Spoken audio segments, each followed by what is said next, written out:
Magandang araw mga kabahay! Ngayong araw ay magluluto tayo ng sinabawang isda with kangkong, lupo, and kulitis. Sa araw na ito nga ay maulan. Sa umaga pa lang ay malakas na ang ulan.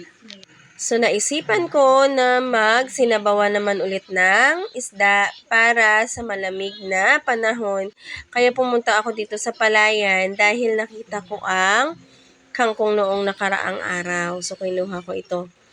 So pagkatapos, binalikan ko si Von at niyaya ko siyang maligo doon sa bubon dahil mangunguha pa ako ng kulitis at lupo. Ayan, niyaya din namin si Iga. Malapit lang ho ito sa aming bahay. Nasa baba lang ito ng aming bahay. At first time ni Von na maligo sa bubon. Yan, excited si Von na maligo sa bubon. At umaambon po ho ito.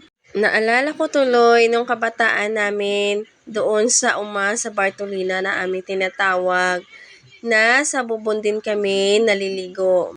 Hanggang sa nagkaroon kami ng bomba or poso sa harap ng bahay namin noon. Pero sa balon pa din kami kumukuha noon ng inumin namin. Malayong malayo yun sa bahay namin. Ang sarap lang talaga kasing balikan ng mga pamumuhay na nakagisnan natin noon.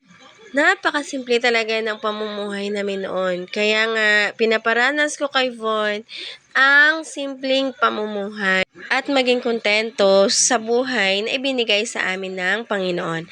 At sa puntong ito, ako naman ang naligo pagkatapos kong mangutan sa talamnan.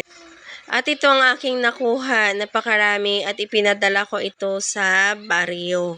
Nag-iwan lang ako ng konti para sa amin. So ngayon, magluluto tayo ng sinabawang isda.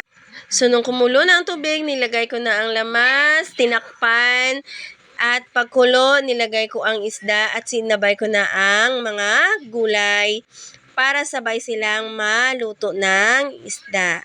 So, nung tinakpan ko ulit, nagantay lang ako ng 3 minutes at ayan, pag kumulo na, luto na ang gulay. At ito ang finished product. Makaunta. So, nilagyan ko to ng langga or suka. Sarap.